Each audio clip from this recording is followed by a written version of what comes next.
আমাদের সংসদীয় রীতিনীতিকে তোয়াক্কা না করে অর্থমন্ত্রী মন্ত্রগুপ্তির শপথকে বুড়াঙ্গুল দেখিয়ে মিথ্যা কথা বললেন।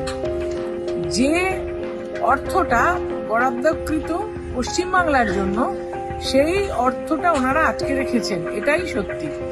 এবং এর জন্য পশ্চিমবাংলায় 64টা টিম ওরা পাঠিয়েছেন।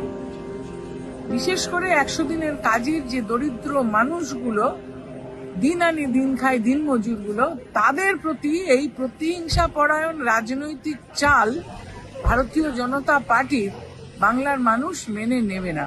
তাই আমাদের প্রতিবাদ আন্দোলন চলছে।